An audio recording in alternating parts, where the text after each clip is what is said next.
So the installation of WK8R22 is complete. So as we typically would with a Windows 2008 install, we get prompted to change our user password. So I'm just going to go ahead and click OK and set my password. Now, if we want to save time in provisioning virtual machines in the future, what we really want to do is, rather than starting from an ISO every time of the OS install media, is get a virtual machine set up exactly the way we want and then duplicate it. Get VMware tools installed, get whatever customizations we want to have made installed, and so on.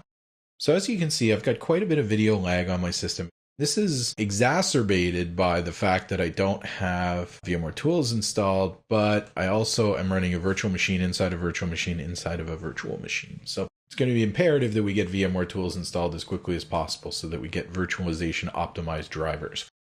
So if I want to do that, now that I'm logged in here, if we go take a quick look at Device Manager, we'll see that we've got various generic devices loaded and maybe a few other things that it doesn't have a driver for because we haven't installed VMware tools yet. So I'm going to open the Server Manager, and then from Diagnostics, I'm just going to go ahead and open Device Manager. So you can see that we've got a base system device that's not recognized. And then other than that, everything looks okay. I mean, there's no problems, but you can see that we're running like a standard VGA graphics adapter, and we're not necessarily doing anything very special in terms of any of the other system devices or anything. It's very important the VMware tools gets installed, not just for that video driver, but for the VMware tools service, for example, and the various other functions that are put in by some of the system drivers and so on, for things like the balloon driver to function correctly. The hosts really need to be able to interact with the VM, and the VM tools service is how they do that. So it's really not just a user convenience issue. It's very important that it gets done for all of your VMs. I'm going to hit Control-Alt to release my mouse out of that window, and then inside my VM menu, if I go to Guest, you'll notice we have an option, Install Upgrade VMware Tools. So you see it just inserts a virtual CD image. If you've already got a CD mounted, then it's going to potentially interfere with that, so we might have to unmount what we already had. So I'm just going to go ahead and run the setup, and VMware Tools gets installed. There's nothing really to do during the installation. It's all pretty straightforward. So it popped up. I'm just going to go ahead and click Next. We can choose to do a complete or custom install. Basically, if you're moving between, say, ESXi Server and VMware Workstation, maybe people are going to create virtual machines in Workstation, then upload them to ESXi, then it would be a good idea to install the complete package. Otherwise, you can just do the typical. But you know what? It really doesn't hurt to install the complete package, and it might make it easier for troubleshooting purposes if you have everything you need for integration with VMware Workstation. Really not a complicated installation in any way, but very important that it occur and that all that stuff's available. When that's done, we're going to require a reboot. In the future, if we want to upgrade the VM tools, we could rerun this process. Or again, as I was saying, then we can go into the properties of the VM and have it check every time the power is cycled for changes to VM tools and have them installed and rebooted automatically. So it's going to make your downtime longer. It's not an instantaneous process, but it's something that'll happen automatically when you were already down anyway. Might as well get some other useful things accomplished. One of the things you're going to notice is that a virtual machine typically is going to have a much faster restart than a physical machine. And all of the time that we normally waste for post processes and, BIOS banners and initialization processes go very, very quickly, and you don't really even see any of that. I mean, it still happens, but you don't see it. So if you do want to manipulate those devices, there's ways to access them through the BIOS, things like that. It just means that maybe maintenance of our virtual machines is going to be easier to do, and we can get things done with smaller maintenance windows and less downtime. So I'm going to go ahead and log in. Now, to log into a virtual machine rather than a host, rather than using Control-Alt-Delete, then we're going to use Control-Alt-Insert. Now, I've got virtual machines running inside virtual machines, so when I do this, things would get a little bit crazy. So what I'm going to do instead of trying to use the keyboard sequence is I'm just going to go on to the VM menu. From there, I'm going to say under Guest, send Control-Alt-Delete. It's just easier for me in this environment. Now that I'm in, I can say that my mouse performance is definitely much better and it's much more accurate, and I can actually navigate with the thing now.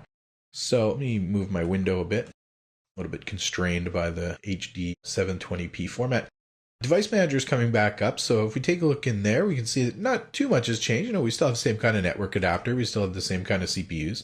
Whatever that unknown device was has disappeared. We can see we've got the LSI SAS driver and see whatever system devices have been added. But there is also the VM Tools related services. So there's VM Tools service itself and a couple of others. So if we go into services and scroll, we're going to find that we've got the VM Tools, and we can see it started and set to start automatically. It has the ability to run as local system. Now you might say, well, I don't want that, and it's, just syncing my time or something like that. But it's very, very important that VMtools has effectively full control of that virtual machine. It does a lot of sneaky things in order to get the virtual machine's operating system to do what the host wants it to. So for resource management and everything to work properly, it's very important that VMtools runs with absolutely high privileges.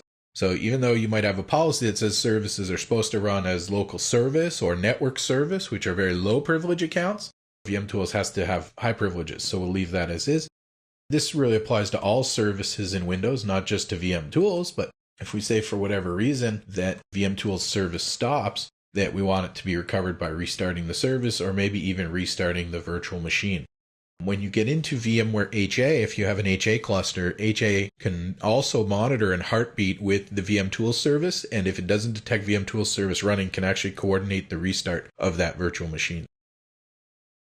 So as you can see, it's a little bit tricky to navigate in my windowed environment here with the screen resolutions that I'm using. So what I might find is easier is to go full screen with this virtual machine. Your video performance is definitely going to be better. And also, well, you're going to not have to deal with all those scroll bars and everything. So I'm just going to go and enter full screen. And that's going to adapt the resolution automatically for me. So you'll see we have a bit of a status bar, which we can pin up here to help remind us what machine we're connected to. We can also go in now and access the VMtools system tray icon. So if you click on the arrows here down by the clock, you'll see that we've got a VMtools icon. You want to make sure VMtools is installed, and every time you log into a virtual machine, it's kind of nice if that would just appear where we'd be able to see it. As part of customizing our VM load, let's change various things. So I'm going to just right-click in the system tray and say Customize Notification Icons. And you know what? I don't really use that Action Center. I do want to know if the network is up. I don't really care about sound, and I do care very much about VMware Tools. So I'm going to say to always show the icon and its notifications. You can even maybe do that for the Safe Remove Hardware Wizard if you like. And if you're in different time zones and things, or if you're just recording at weird hours of the day, you may want to turn off the clock on all of your virtual machines as well. You can set other icons to be off here too. So there we go. And now I've got it always available to me here. I can easily see at a glance when I log into this machine that it has VMware Tools at least. And then if I go and right click on that, I can say about VMware Tools, I can get its details. And it tells me whether the service is running, so I don't actually have to go into Windows Services to make sure that it's running, because, of course, you could have the little icon installed in your system tray, but if the service is not running, then it's not doing what it needs to do. So this gives us a pretty good idea of what it looks like to install VMtools and what it gives us. You could remove it through Add and Remove Programs in Control Panel, but there's no real reason to do that. So I'm just going to go ahead and log off of my desktop. So if I use Control-Alt-Enter, I can take it out of full screen mode. And I can go ahead and close this console, and that's not going to close the virtual machine or anything. If you've used VMware Workstation, it would, but on ESXi Server, it doesn't do that. Again, very important to get VMware Tools installed. And now that we've got a virtual machine that's had some configuration changes made to it and has had VMtools installed, and maybe that we've patched and installed other things to meet our standard baseline requirements, maybe we want to use that as a template for other future virtual machines. And we're going to take a look at that in one of the vCenter videos later.